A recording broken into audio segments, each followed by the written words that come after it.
আখলিস দীনাকা ইয়াকফিকাল আমালুল কলিল।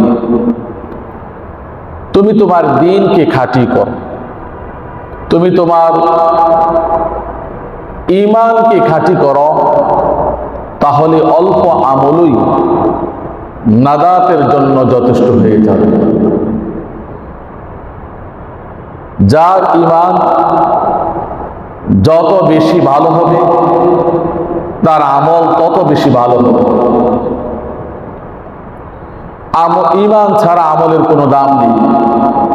এই জন্য সর্বপ্রথম ঈমানকে পরিশুদ্ধ করতে হবে। ঈমান পরিশুদ্ধ করে সামান্য আমল করলেও সে আমলটা আল্লাহ রাব্বুল আলামিনের কাছে উহুদ পাহাড় পরিমাণ, পাহাড় সমপরিমাণ দামি হয়ে যায়। সুবহানাল্লাহ।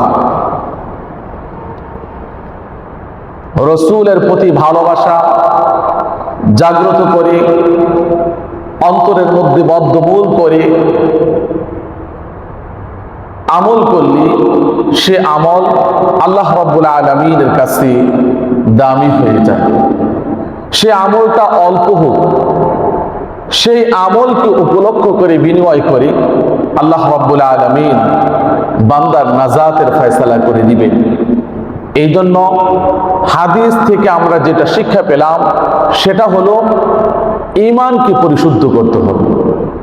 ঈমানকে পরিশুদ্ধ করে সামান্য আমল করলে সেটা আল্লাহর কাছে অনেক দামি। হাদিসের মধ্যে আছে, একদিন এক গ্রাম্য ব্যক্তি গ্রাম থেকে একেবারে সাদা সিধে একজন ব্যক্তি এসে আল্লাহর রাসূলকে বললেন, দুল্লানি আলা আমালিন ইদা আমিলতুহু দাখালতুল জান্নাহ। ইয়া রাসূলুল্লাহ, আপনি আমাকে এমন একটি আমল বলে দেন, এমন আমল আপনি আমাকে বলে দেন যে আমলটা করলে পরে আমি জান্নাতে যেতে পারবো। আমি জান্নাতে যেতে পারবো এমন একটা আমল আপনি আমাকে বলে দেন। আল্লাহর রাসূল তার প্রতি উত্তরে কিছু আমলের কথা বলে দিয়েছে, যে আমলগুলি সে কখনো ছাড়বে না সেই প্রতিজ্ঞা করেছেন। ফলে আল্লাহর রাসূল তাকে দুনিয়াতে জান্নাতের সুসংবাদ দিয়েছেন। সুবহানাল্লাহ। ওই ব্যক্তি যখন আল্লাহর নবীর কাছে এসে বলল, আপনি আমাকে এমন একটি আমল বলে দিন, এমন কিছু আমল আপনি আমাকে বলে দিন যে আমল করলে পরে আমি জান্নাতে যেতে পারবো, এমন আমল আপনি আমাকে বলে দিন। আল্লাহর রাসূল বললেন, তা'বুদুল্লাহ ওয়া লা তুশরিকু বিহি শাইআ। তুমি আল্লাহর ইবাদত করো, তার সাথে কাউকে শরীক করবে না। ওয়া তুকিমুস সালাতাল মাফরুদা, ফরজ নামাজগুলি ঠিকভাবে আদায় করো। ওয়া তুআদ্দিজ যাকাতাল মাফরুদা, যাকাত প্রদান করো। ওয়া তাসুম রমাদান, এবং রমজান মাসের রোজা রাখো। শুধুমাত্র ফরজ আমলগুলি ওই ব্যক্তিকে বলেছেন, ওই ব্যক্তি খুব মনোযোগ দিয়ে শ্রবণ করলেন। শ্রবণ করে মনের ভিতরে এমন ভাবে বদ্ধমূল করলেন, আল্লাহর কসম করে বললেন, ওয়াল্লাযী নাফসি বিয়াদিহি, ওই সত্তার কসম করে আমি বললাম, লা আযীদু আলা হাযা, এর চাইতে আমি কমও করব না এবং বেশিও করব না। এই আমলগুলি আমি অবশ্যই করব। এমন প্রতিজ্ঞা করলো।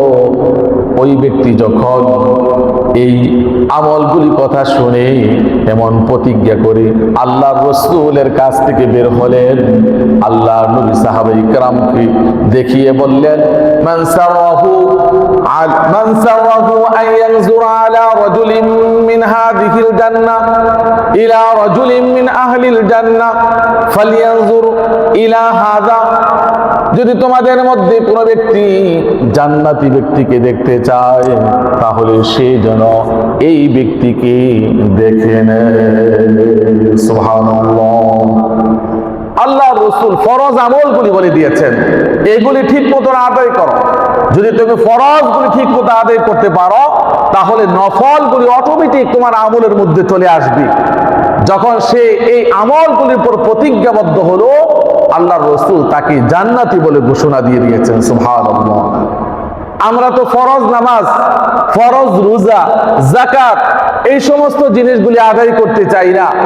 খুঁজি কি নামাজের পর মুনাজাত হবে না হবে না, আজানের পর মুনাজাত হবে না হবে না, রসুল নূরের তৈরি না মাটির তৈরি, এই নিয়ে আমাদের মধ্যে ফাড়াফাড়ি ছড়াছড়ি। এগুলি বাড়াবাড়ি করতে করতে অধিকাংশ দেখা যায় নামাজই পড়ে না। কি অজুহাতে? যে অমুক আলেম বলে এটা, অমুক আলেম বলে এটা, আলেমের উপর দোষ ছেড়ে দিয়ে নামাজে পড়ে না। এমন আছে কিনা? অথচ এই বদনসিব যখন অসুস্থ হয় তখন মানুষ বলে অমুক ডাক্তারের কাছে যাও, আবার কেউ বলে অমুক ডাক্তারের কাছে যাও। সে কি সব ডাক্তারের কাছে যায়? কি বলেন? সব ডাক্তারগুলি সে নির্ণয় করি একজন ডাক্তারের কাছে যায়, গিয়ে দেখায় প্রেসক্রিপশন অনুযায়ী সে ওষুধ সেবন করে যদি ভালো হয় আলহামদুলিল্লাহ ভালো হয়ে গেল, আর যদি ভালো না হয় আরেকটা ডাক্তার সে বাছাই করে নির্বাচন করে বের করে, এভাবে করে মৃত্যুর আগ পর্যন্ত সে ভালো হওয়ার জন্য ঔষধ সেবন করতে থাকে। এই জন্য যারা আওয়াম আছে, যারা কোরআন হাদিস বুঝে না, এই অজুহাত দিয়ে এই আলেম এটা বলে, সেই আলেম সেটা বলে, এই অজুহাত দিয়ে আপনি নামাজে পড়েন না, এই অজুহাত কিয়ামতের দিন আল্লাহর কাছে কোনো কাজে আসবে না। নামাজের পরে মুনাজাত ধরেন বা না ধরেন, আজানের পরে মুনাজাত ধরলে ধরেন, না ধরলে নাই। আপনি রসুল নূরের তৈরি না মাটির তৈরি এটা আপনার জানা দরকার নেই। আপনাকে আল্লাহ তাআলা বলেছেন ইবাদত করতে, তার সাথে শিরিক না করতে, নামাজগুলো ঠিক মতো আদায় করতে, যাকাত প্রদান করতে, আর রমজানের রোজা আদায় করতে, সাধ্য থাকলে হজ আদায় করার জন্য বলেছেন। এগুলি আপনি করেন, এগুলি আপনার জন্য নাজাতের ফয়সালা হয়ে যাবে। সুবহানাল্লাহ। আমার ভাইয়েরা, হাদিস থেকে ঘটনা শোনাচ্ছি। একদিন আল্লাহর রাসূল মসজিদে নববীর মধ্যে সাহাবায়ে কেরামদের সামনে বসে কোরআন হাদিসের আলোচনা করছেন, দিন ধর্মের আলোচনা করছেন। এমন সময় এক ব্যক্তি মসজিদের বাহির থেকে মসজিদে ঢুকছে। আল্লাহ নবীর নজর যখন, দৃষ্টি যখন ওই ব্যক্তির দিকে পড়ল, আল্লাহর রাসূল সাহাবায়ে কেরামকে সম্বোধন করে বললেন, ইয়াতুলু আলাইকুমুল আন রাজুলুম মিন আহলিল জান্নাহ, তোমাদের মাঝে একজন ব্যক্তি আসছে, সে জান্নাতি ব্যক্তি। সুবহানাল্লাহ। সাহাবায়ে কেরাম তাকাতে লাগলেন, সেই ব্যক্তিটা কে? তাকিয়ে দেখলেন একজন ব্যক্তি আসলো, সবেমাত্র ওযু করেছে, ওযু করে তার দাড়ি দিয়ে, তার অঙ্গ প্রত্যঙ্গ দিয়ে ওযুর পানিগুলি বেয়ে বেয়ে পড়ছে, আর বাম হাতের মধ্যে জুতা দুইটা সুন্দর করে জড়ো করে ধরে মসজিদের মধ্যে আসছে। সাহাবায়ে কেরাম তাকিয়ে রইলেন। ওই ব্যক্তিও সাহাবায়ে কেরামদের মতো আল্লাহর রাসূলের কথা শোনার জন্য এসেছে, সেও মসজিদের মধ্যে বসে গেল। পরের দিন যখন আবার আল্লাহর রাসূল এই মজলিসের মধ্যে আবার আলোচনা করছেন, দেখা গেল আজকেও ওই ব্যক্তি আসছে। আল্লাহর রাসূলের দৃষ্টি যখন ওই ব্যক্তির দিকে পড়ল, আল্লাহর রাসূল সঙ্গে সঙ্গে সাহাবায়ে কেরামকে বললেন, ইয়াতুলু আলাইকুমুল আন রাজুলুম মিন আহলিল জান্নাহ, এখন যে ব্যক্তিরা তোমাদের মাঝে উপস্থিত হবে এটা হলো জান্নাতি ব্যক্তি। সুবহানাল্লাহ। সাহাবায়ে কেরাম তাকিয়ে দেখলেন ওই লোকটাই আসলো আজকেও। তৃতীয় দিন যখন আবার আল্লাহর রাসূল মসজিদে নববীর মধ্যে বসে বসে আলোচনা করছেন, সাহাবায়ে কেরাম সামনে, যখন আল্লাহ রসুলের দৃষ্টি ওই ব্যক্তির দিকে পড়ল, মসজিদে প্রবেশ করছে, আল্লাহ রসুল বললেন, ইয়াতুলু আলাইকুমুল আন রাজুলুম মিন আহলিল জান্নাহ, এখন যেই ব্যক্তিটা আসবে এই ব্যক্তিটা হলো জান্নাতি ব্যক্তি। সুবহানাল্লাহ। তিন দিন বলেছেন আল্লাহর রসুল জান্নাতি ব্যক্তি বলে এই ব্যক্তিকে সম্বোধন করেছেন। সাহাবায়ে কেরাম কিছুই বুঝতে পারলেন না, সবাই ধরে নিলেন হয়তো সে কোনো ভালো আমল করেছে, এই জন্য আল্লাহর রাসূল তাকে জান্নাতি বলে ঘোষণা দিয়েছে। কিন্তু মজলিস শেষে রাসূলের একজন সাহাবী হযরত আমর ইবনুল আস, আব্দুল্লাহ ইবনে আমর ইবনুল আস রাদিয়াল্লাহু তাআলা আনহু, তিনি মজলিস থেকে বের হচ্ছেন আর ওই ব্যক্তিটাও বের হচ্ছে। ওই ব্যক্তিটা হলো রাসূলের আরেকজন সাহাবী, নাম হলো সাদ ইবনে আবি ওয়াক্কাস রাদিয়াল্লাহু তাআলা আনহু। কার ব্যাপারে তিন দিন বলেছেন? সাদ ইবনে আবি ওয়াক্কাস রাদিয়াল্লাহু তাআলা আনহুকে আল্লাহর রাসূল জান্নাতি বলেছেন, তিন দিন বলেছেন। আব্দুল্লাহ ইবনে আমর ইবনুল আস রাদিয়াল্লাহু তাআলা আনহু তিনি মজলিস থেকে বের হয়েছেন, আর সাদ ইবনে আবি ওয়াক্কাস রাদিয়াল্লাহু তাআলা আনহু তিনি মজলিস শেষে বাড়ির দিকে চলে যাচ্ছেন। আব্দুল্লাহ ইবনে আমর ইবনুল আস রাদিয়াল্লাহু তাআলা আনহু ভাবলেন, আল্লাহর রাসূল তিন দিন একজন ব্যক্তিকে জান্নাতি ব্যক্তি বলে সম্বোধন করেছে, উপাধি দিয়েছে, তার মধ্যে এমন কি আমল আছে যেই আমলের কারণে আল্লাহ তাকে জান্নাতি বলে ঘোষণা দিয়েছেন। আল্লাহ তাআলা তার হাবিবের মুখের ভাষার মাধ্যমে সাহাবায়ে কেরামের কাছে তার পরিচয় তুলে দিয়েছেন। সুবহানাল্লাহ। এমন কি আমল রয়েছে, এই আমলটা আমাকে বের করতেই হবে, সেই আমল অনুযায়ী আমিও আমল করব, আমিও চাইবো যে দুনিয়াতে জান্নাতে ব্যক্তি হয়ে মৃত্যুবরণ করতে। সাদ ইবনে আবি ওয়াক্কাস রাদিয়াল্লাহু তাআলা আনহু মসজিদ থেকে বের হয়ে বাড়ির দিকে চলছেন। আব্দুল্লাহ ইবনে আমর ইবনুল আস রাদিয়াল্লাহু তাআলা আনহু তিনিও তার পিছনে চলছেন। একটু দূর যাওয়ার পর বললেন, হে আমার সম্মানিত চাচা, একটু দাঁড়ান, আপনার সাথে আমার একটু কথা আছে। কথাটা হলো, আমার বাবার সাথে আমার কিছু কথা কাটাকাটি হয়েছে, যার কারণে আমি প্রতিজ্ঞা করেছি 3 দিন বাড়িতে যাব না। 3 দিন আমি কোথায় থাকবো? আমি চাই যে আপনার মেহমান হয়ে আপনার বাড়িতে যাই, আপনি কি রাজি আছেন? সাদ ইবনে আবি ওয়াক্কাস রাদিয়াল্লাহু তাআলা আনহু বললেন, কোনো অসুবিধা নাই ভাতিজা, কোনো অসুবিধা নাই, তুমি আমার বাড়িতেই থাকবে 3 দিন, কোনো অসুবিধা নেই, থাকবে, খাবে, সব কিছু আমার বাড়িতেই আমল করবে, কোনো অসুবিধা নাই, আমার সাথে চলো। আব্দুল্লাহ ইবনে আমর ইবনুল আস রাদিয়াল্লাহু তাআলা আনহু সাদ ইবনে আবি ওয়াক্কাস রাদিয়াল্লাহু তাআলা আনহুর সাথে বাড়িতে গেলেন। বাড়িতে গিয়ে ওনার ইচ্ছা হলো, কোন আমলের কারণে আল্লাহর রাসূল তাকে জান্নাতি বলে ঘোষণা দিয়েছেন, এটা আমাকে ফলো করতেই হবে, এটা আমাকে মার্ক করতেই হবে। এই জন্য ওনার প্রত্যেকটা পদক্ষেপ উনি খুব সুন্দরভাবে ফলো করছেন। এমনকি রাত্রি বেলায় উনি কি আমল করেন সেটাও দেখছেন। 3 দিন ছিলেন, তেমন কোনো গুরুত্বপূর্ণ আলাদা বৈশিষ্ট্যপূর্ণ কোনো আমল ওনার কাছ থেকে উনি পান না। রাত্রিবেলায় তাহাজ্জুদের নামাজও ঠিক মতো উঠে পড়েন না, কিন্তু শুধু এতটুক আমল অতিরিক্ত পেয়েছেন। রাত্রিবেলায় যখন ওনার ঘুম ভাঙত, তখন তিনি আল্লাহু আকবার বলে চিৎকার দিয়ে উঠত। শুধু এই আমলটাই অতিরিক্ত পেয়েছেন। তাছাড়া আমরা যেরকম আমল করি ঠিক অনুরূপভাবে উনিও সেই আমলগুলি করে। 3 দিন যখন শেষ হয়ে গেল, বলেন, চাচা 3 দিন তো শেষ হয়ে গেল, আমি চলে যাই, কিন্তু আমার একটা প্রশ্ন রয়ে গেল। আল্লাহর রাসূল 3 দিন আপনাকে বলেছেন, ইয়াতলু আলাইকুমুল আন রাজুলুম মিন আহলিল জান্নাহ, এখন যে ব্যক্তিটা আসবে সে জান্নাতি ব্যক্তি, এই বলে আপনাকে সম্বোধন করেছেন, কিন্তু এমন কোন আলাদা আমল তো আপনার কাছে পাই না যার কারণে আল্লাহর রাসূল আপনাকে জান্নাতি বলেছেন। এমন কোন আলাদা আমল তো আপনার কাছে পাই না।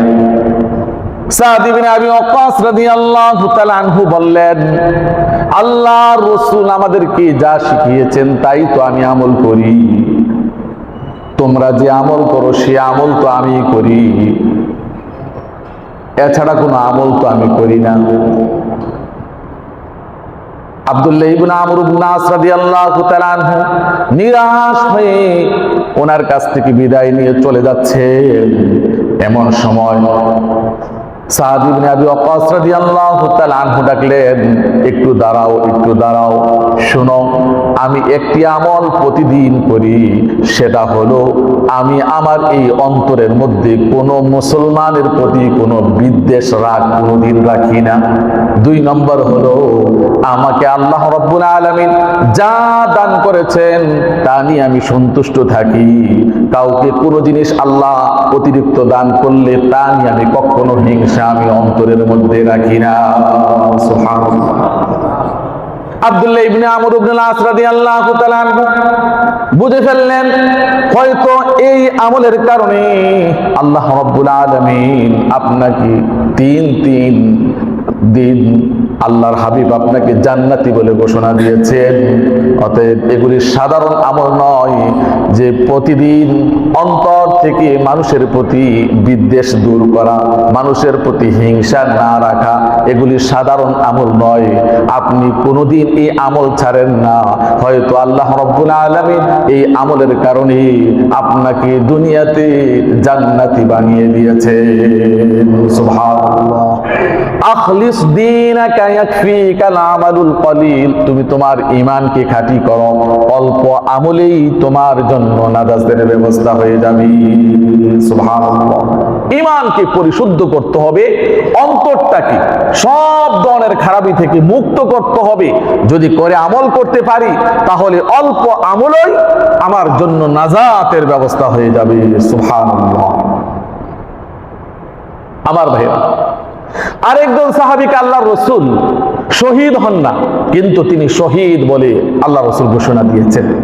উহুদের যুদ্ধে প্রাথমিক পর্যায়ে মুসলমানরাই বিজয় হয়েছে উহুদ যুদ্ধে, কিন্তু প্রাথমিক পর্যায়ে একটি ভুলের কারণে, আমিরের নির্দেশ না মানার কারণে মুসলমানদের মাঝে একটু হতাশা চলে এসেছে, দুর্যোগ চলে এসেছে, পরাজয় চলে এসেছে।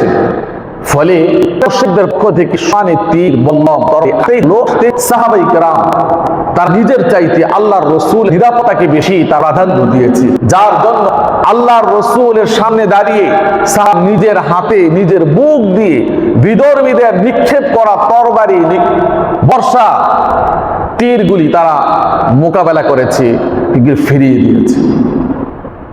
হাদিসের মধ্যে আছে রাসূলের সাহাবী তালহা ইবনে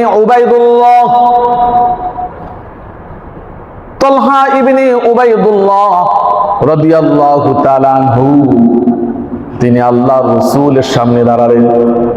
কাফেরদের একটি তরবারির আঘাত হাতের মধ্যে লেগে, হাদিসের মধ্যে আসছে হাতের অধিকাংশ আঙ্গুলগুলি কেটে মাটির মধ্যে পড়ে যায়। তারপরেও তালহা ইবনে উবাইদুল্লাহ আল্লাহর রাসূলের নিরাপত্তা ছেড়ে তিনি বিন্দু পরিমাণ পিছপা হন না। তিনি আল্লাহর রাসূলকে ডেকে বললেন, ইয়া রাসূলুল্লাহ, যেদিন থেকে ইসলাম গ্রহণ করেছি ওই দিন থেকে দুনিয়ার সব কিছুর চাইতে আপনার মহাব্বত এই অন্তরটার মধ্যে বদ্ধমূল করেছি। ইয়া রাসূলুল্লাহ, আপনাকে নিরাপত্তা দিতে গিয়ে আমার হাতের আঙ্গুল চলে গেছে, কোনো কিছুই হয় না। প্রয়োজনে আমি আমার বুকটা আপনার নিরাপত্তার জন্য কাফেরদের সামনে পেতে দেব। সুবহানাল্লাহ। ইতিহাসের মধ্যে আছে সেই দিন 39টি আঘাত তালহা ইবনে আবি উবাইদুল্লাহ এর শরীরের মধ্যে লেগেছে। 29টি আঘাত লেগেছে, তারপরেও আল্লাহর রসুলের সামনের থেকে বিন্দু পরিমাণ যান না, বুক দিয়ে হাত দিয়ে তাদের আঘাতগুলি ফিরিয়েছেন। যুদ্ধ শেষে আল্লাহর রসুল সাহাবায়ে কেরামকে বললেন, মান সাররাহু আন ইয়ানজুরা ইলা শাহীদিন ইয়ামশি আলা ওয়াজহিল আরদ ফালইয়ানজুর ইলা হাযা। তোমরা যদি দুনিয়ার মধ্যে কোনো জীবন্ত শহীদকে দেখতে চাও, তাহলে তোমরা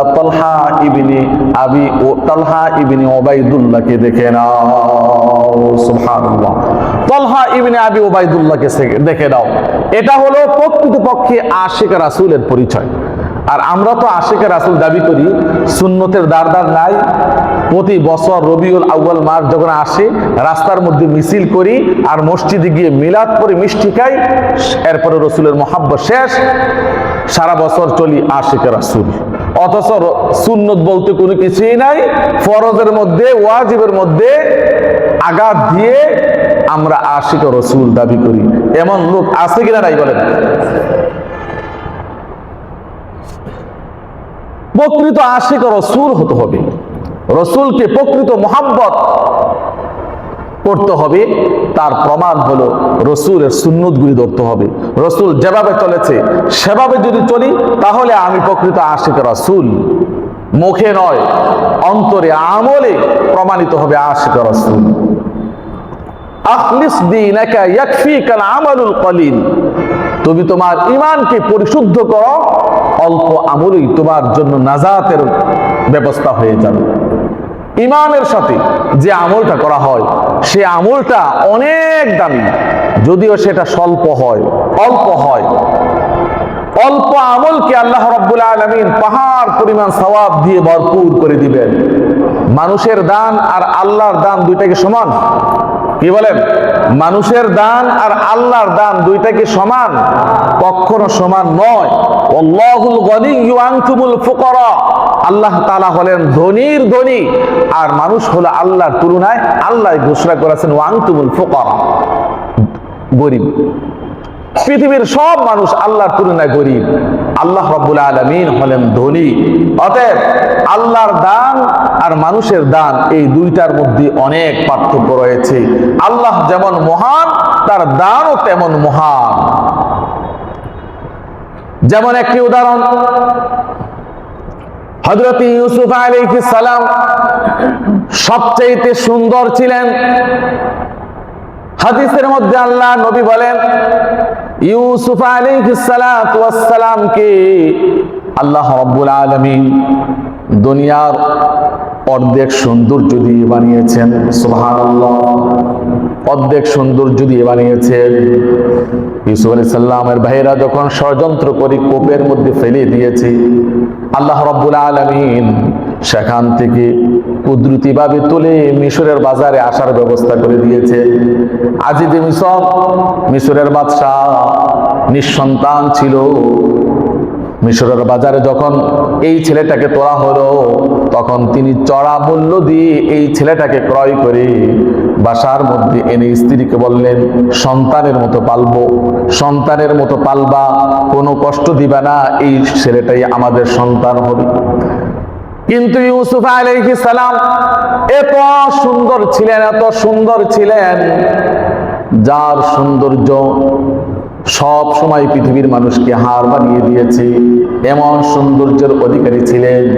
তিনি যখন বড় হচ্ছেন, জুলাইখা তার সৌন্দর্য দেখে সৌন্দর্যে লালায়িত হয়ে পড়ল, প্রেম নিবেদন করতে লাগলো। এই কথাটা মিশরের মধ্যে ছড়িয়ে পড়ল। যেই সমস্ত নারীরা শুনেছে বাদশার স্ত্রী গোলামের প্রতি, বালকের প্রতি আসক্ত হয়ে পড়েছে, তারা তিরস্কার করতে লাগলো, ছি কেমন কথা, বাদশার স্ত্রী পালিত সন্তানের প্রতি আসক্ত হয়ে পড়েছে, এটা কেমন কথা। জুলাইখা তাদেরকে জানাই দেওয়ার জন্য, তাদেরকে জানান দেওয়ার জন্য একটি ব্যবস্থা করলেন, রাজ দরবারের মধ্যে দাওয়াতের ব্যবস্থা করলেন। দাওয়াতে সবাইকে আনলেন, এনে বসেছেন সুন্দর করে, সামনে প্লেট দেওয়া হলো, আর ফল দেওয়া হলো, আর এক একটি ছুরি দেওয়া হলো, আর বললেন আমি যখন 1 2 3 বলবো তোমরা এদিকে তাকিয়ে থাকবে পর্দার দিকে। পর্দার ওই পারে হলো ইউসুফ আলাইহিস সালাম। পর্দা যখন আমি টান দেব, 3 বলবো, তখন তোমরা কাটতে শুরু করবে, ফল কেটে কেটে খাবে। ইউসুফ আলাইহিস সালাম পর্দার ওই পাশে অবস্থান করছেন।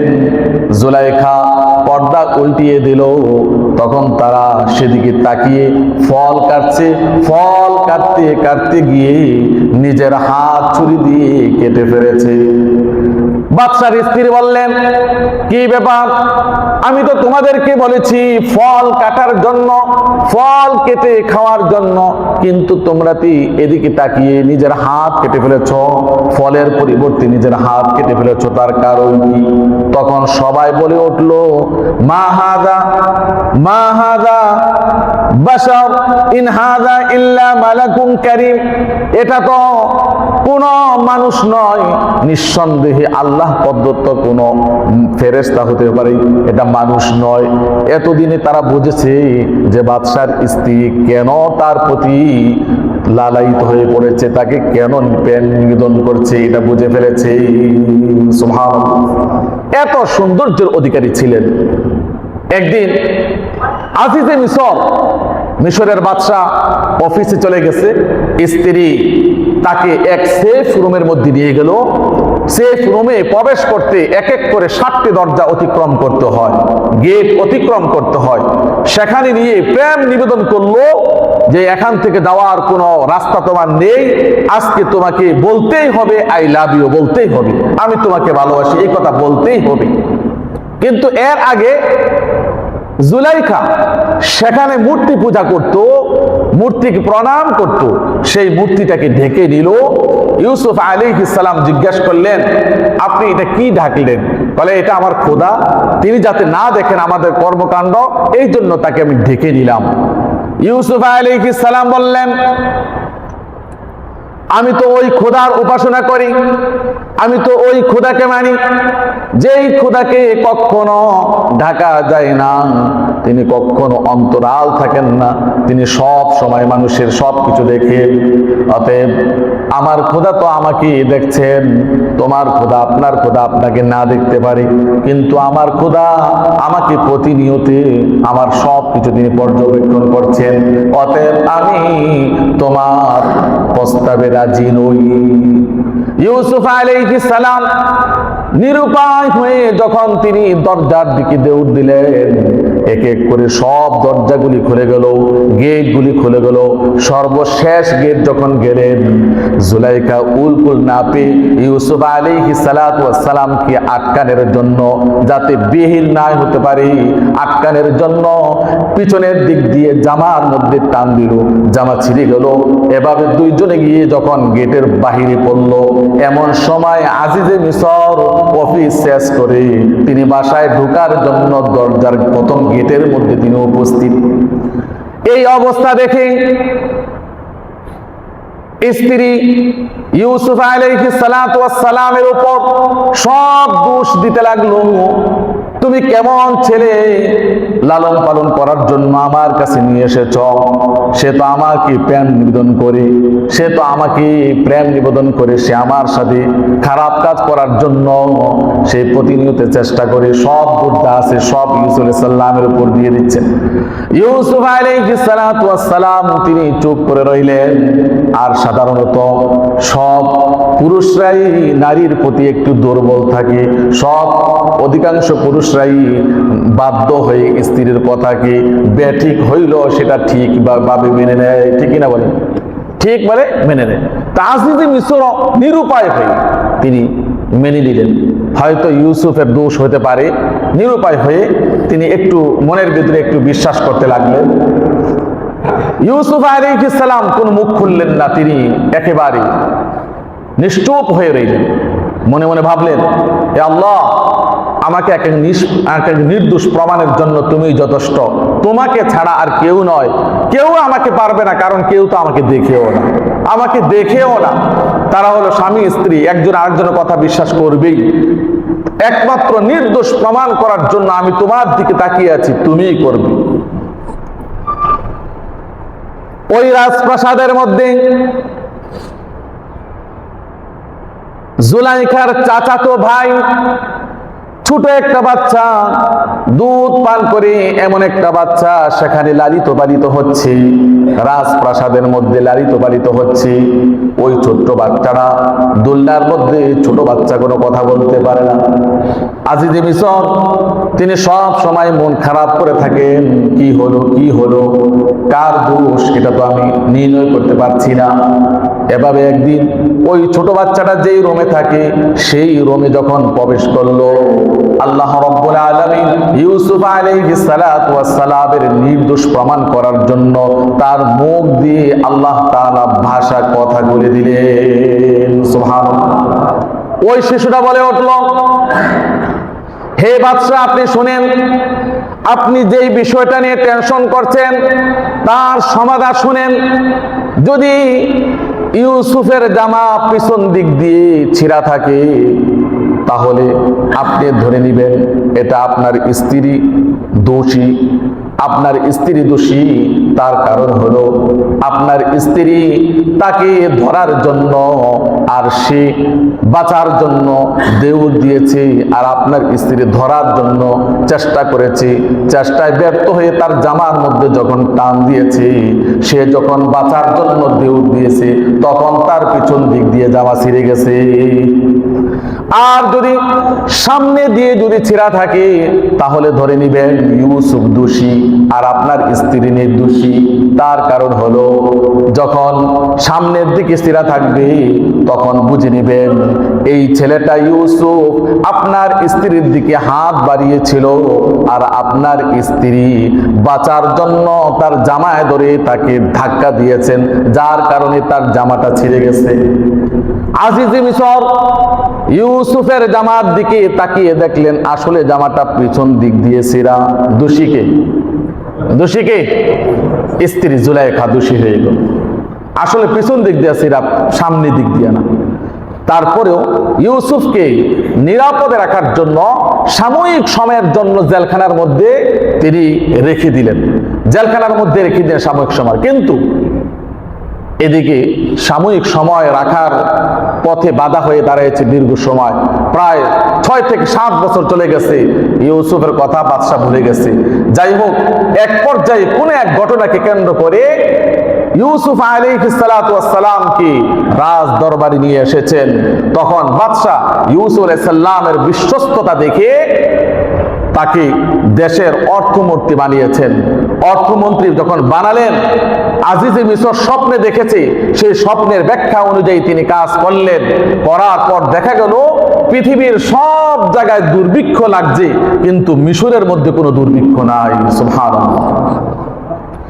এবার ইউসুফ আলাইহিস সালাম অর্থমন্ত্রী হয়ে তিনি মিশর থেকে অন্যান্য দেশগুলির মধ্যে মানুষকে ত্রাণ দেওয়ার ব্যবস্থা করলেন।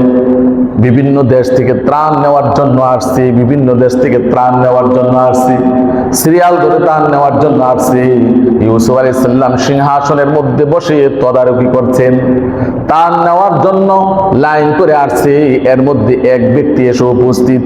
তাকে যখন ত্রাণ দিচ্ছে, তাকে দিল প্রতিজনকে 3.5 কেজি করে গম দিতে লাগলো। তখন যখন ওই ব্যক্তিকে 3.5 কেজি দিল, তখন সে বলল, বাদশা জাহাপনা, আপনি আপনার পক্ষ থেকে আমাকে আর একটু দান করেন। ইউসুফ আলাইহিস সালাম বললেন, তাকে আরো 3.5 কেজি দিয়ে দাও। কয় কেজি হলো? 7 কেজি। 7 কেজি পেয়ে এবার সে আবার বলল, আপনার পক্ষ থেকে আমাকে আরো দেন। ইউসুফ আলাইহিস সালাম বললেন, তুমি কে? তোমাকে যদি এভাবে দিতেই থাকি তাহলে মানুষের অনেক বড় সিরিয়াল রয়েছে, এগুলি কিভাবে দেব? তুমি কি জানো না দেশে দুর্ভিক্ষ চলছে, চতুর্দিকে দুর্ভিক্ষ চলছে। এবার ওই ব্যক্তি মুখ দিয়ে বলে উঠল, আপনি কি আমাকে চিনেন? আপনি যদি আমাকে চিনতেন তাহলে আমাকে 7 কেজি নয়, আপনি আমাকে আরো অসংখ্য কেজি, অনেকগুলি আপনি আমাকে দিতে বাধ্য হবে। তুমি কে? আমি হলাম রাজ দরবারের ওই শিশু, যেই জুলাইখা আপনার প্রতি তোহমত দিয়েছিল, জিনার তোহমত দিয়েছিল, মিথ্যা প্রেমের তোহমত দিয়েছিল। কিন্তু আমি সেই রাজ দরবারে থেকে আপনার পক্ষ হয়ে আপনাকে পবিত্র হিসাবে বাদশার সামনে উপস্থাপন করেছি। সুবহানাল্লাহ। ইউসুফ আলাইহিস সালাম আনন্দিত হয়ে গেলেন, আনন্দ ফেটে বললেন। তিনি বললেন যে আমার জন্য যেটা বরাদ্দ আছে এখান থেকে তাকে 105 মণ দিয়ে দাও। সুবহানাল্লাহ।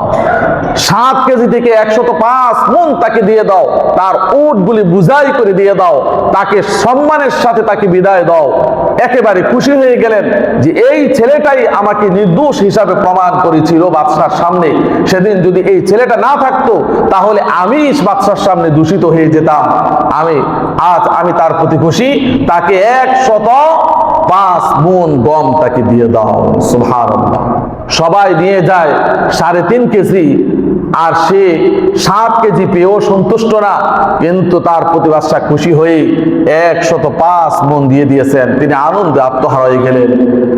আল্লাহ রাব্বুল আলামিন ইউসুফ আলাইহিস সালাতু ওয়াস সালামের এই কথা শুনে আল্লাহ রাব্বুল আলামিন তার কাছে ওহী প্রেরণ করলেন।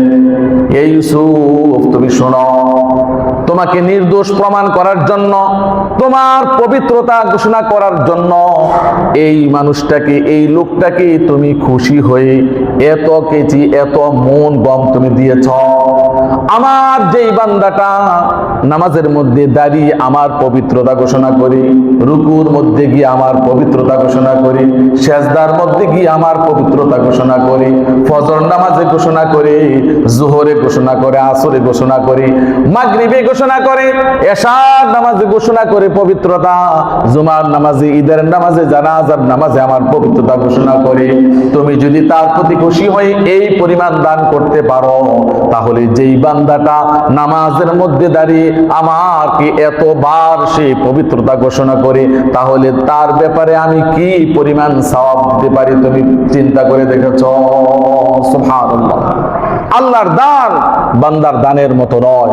আল্লাহ যা দান করেন তিনি যেমন মহান, তার দানও তেমন মহান। আল্লাহ মহান, তার দানও মহান। আখলিস দীনাকা ইয়াকফিকাল আমালুল কলিল, তুমি তোমার ঈমানকে খাঁটি করে আমল করো, অল্প আমলই তোমার জন্য নাজাতের ব্যবস্থা হয়ে যাবে। এই পৃথিবীর মধ্যে থেকে আমরা মনে করি পৃথিবীটা বিশাল বড়। পৃথিবীর সামান্য এক টুকরা জায়গা নিয়ে কত মারামারি, কত কেস মামলা আমরা করতেই থাকি। টেনশনের পর টেনশন করতে করতে দুনিয়ার থেকে চলে যাই। এই সামান্য একটু টুকরা জায়গার জন্য পৃথিবীটাকে আমরা বিশাল মনে করি, অথচ এই পৃথিবীটা আল্লাহর সৃষ্টি জগতের তুলনায় একটি বালুর পরিমাণ সমানও না। একটি বালু হাতের মধ্যে কত বালু এখনো লেগে আছে, একটু বালু সম পরিমাণও এই পৃথিবী আল্লাহর কাছে না, দামের দিক দিয়েও না এবং বড়ত্বের দিক দিয়েও না। যেমন একটি উদাহরণ, নিঃসন্দেহে আমরা মানচিত্র দেখেছি, বাংলাদেশের মানচিত্র আছে, পৃথিবীর মানচিত্র আছে। বাংলাদেশের মানচিত্রের মধ্যে এই রূপগঞ্জের অবস্থানটা কতটুকু হবে? বেশিতে বেশি এই বিদ্যাঙ্গুলের সমপরিমাণ হবে।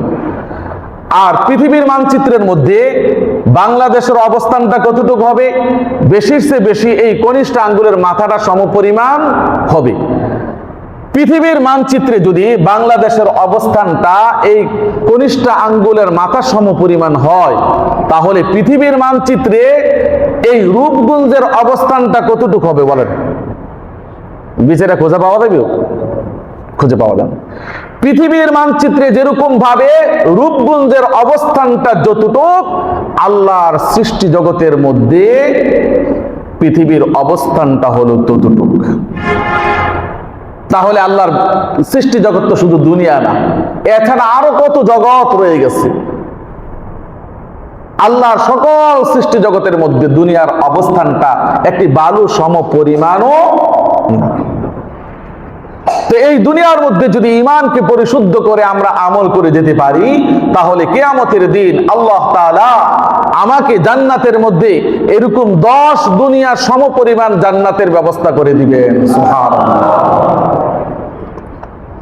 আল্লাহ রাব্বুল আলামিন ফেরেশতাদেরকে বলবেন, ও আমার ফেরেশতারা, তোমরা জাহান্নামে যাও। জাহান্নামের মধ্যে গিয়ে যার অন্তরের মধ্যে বিন্দু পরিমাণ ঈমান আছে, যার শাস্তি শেষ হয়ে গেছে, যার অন্তরের মধ্যে বিন্দু পরিমাণ ঈমান ছিল আছে, এমন ব্যক্তিদেরকে বাছাই করে উঠে নিয়ে আসো। ফেরেশতারা যাবে, সেখানে গিয়ে বের করবে কিভাবে চিনবে এটা ঈমানদার, এটা কাফের, এটা মুশরিক, কিভাবে চিনবে? সেজদার চিহ্ন দিয়ে চিনবে। যেই ব্যক্তি ঈমান এনেছে, নামাজ পড়েছে, তার কপালের মধ্যে সেজদার দাগ থাকবে। আদম সন্তানের সব কিছু মাটি খেয়ে ফেলবে, আগুন খেয়ে ফেলবে, কিন্তু সেজদার স্থানটা কখনো আগুন স্পর্শ করতে পারবে না। সেজদার স্থানটা আগুনের জন্য আল্লাহ রাব্বুল আলামিন হারাম করে দিয়েছে। সুবহানাল্লাহ। এক এক করে সেজদার স্থান দেখে দেখে ঈমানদারদেরকে জাহান্নাম থেকে বের করে আনবেন। সর্বশেষ যে ব্যক্তিটা বের হয়ে আসবে, সে জাহান্নাম থেকে সর্বশেষ বের হবে, জান্নাতও যাবে সর্বশেষ। ওই ব্যক্তিটা বের করে তাকে আবে হায়াতের মধ্যে যখন গোসল দিবেন, তখন সে জান্নাতি যুবকের মতো, টকবক যুবকের মতো হয়ে যাবে। সুবহানাল্লাহ। আল্লাহ রাব্বুল আলামিন বলবেন, যাও জান্নাতে যাও, জান্নাতে যাও। ওই ব্যক্তি দীর্ঘদিন পর জান্নাতের কথা শুনে এমন ভাবে দৌড় দিবে, জান্নাতের গেটের মধ্যে গিয়ে গতি স্টপ করে মনে মনে চিন্তা আসবে, সব তো জান্নাতে চলে গেল, জান্নাতের মধ্যে আমার জন্য কি কোনো জায়গা আছে? মনে হয় জায়গা নাই। এই জন্য মন খারাপ করে আবার চলে আসবে। আবার আল্লাহ রাব্বুল আলামিনের সাথে সাক্ষাৎ। কি বললাম? আমি না তোমাকে বলছি জান্নাতে যাওয়ার জন্য? আবার সে দৌড় দিবে, দৌড় দিয়ে সেখানে গিয়ে চিন্তা করবে, জান্নাতের মধ্যে কি আমার জন্য জায়গা আছে? সব তো চলে গেছে, মনে হয় কোনো জায়গাটাকে আমার জন্য নাই। আবার মন খারাপ করে চলে আসবে। আল্লাহ রাব্বুল আলামিন বলবেন, কি বলে? আমি না তোমাকে বললাম জান্নাতে যাওয়ার জন্য, তুমি জান্নাতে যাও না কেন? তখন সে বলবে, রব্বুল আলামিন, জান্নাতের মধ্যে সব মানুষ চলে গেছে, সবাই তো জায়গা দখল করে নিয়ে আছে, জান্নাতের মধ্যে আমার জন্য কোনো জায়গা থাকবে? আল্লাহ রাব্বুল আলামিন তাকে বলবেন, হে আমার বান্দা, জান্নাতের মধ্যে এখনো তোমার জন্য দুনিয়ার 10 দুনিয়া সমপরিমাণ জায়গা তোমার জন্য এখনো খালি আছে। সুবহানাল্লাহ। ওই ব্যক্তি এই কথা শুনে বলল, রব্বুল আলামিন, আপনি কি আমার সাথে উপহাস করছেন? না, তোমার সাথে উপহাস করি না, যাও যাও, এখনো তোমার জন্য এরকম 10 দুনিয়া সমপরিমাণ জান্নাতের মধ্যে জায়গা আছে। সুবহানাল্লাহ। একজন নিম্নস্তর জান্নাতুল ব্যক্তির জন্য এরকম 10 দুনিয়া সমপরিমাণ জায়গা থাকলে, আর যেই ব্যক্তি জান্নাতুল ফেরদাউসের অধিকারী হবে, তার জন্য জায়গা কতটুকু থাকবে? সুবহানাল্লাহ। কল্পনা করে তা শেষ করা যাবে না। তো বান্দার দান আর আল্লাহর দানের মধ্যে অনেক পার্থক্য রয়েছে। আল্লাহুল গনিয়্যু আনতুমুল ফুকারা। আল্লাহ হলেন মহাধনী, বান্দা হলো আল্লাহর তুলনায় ফকির।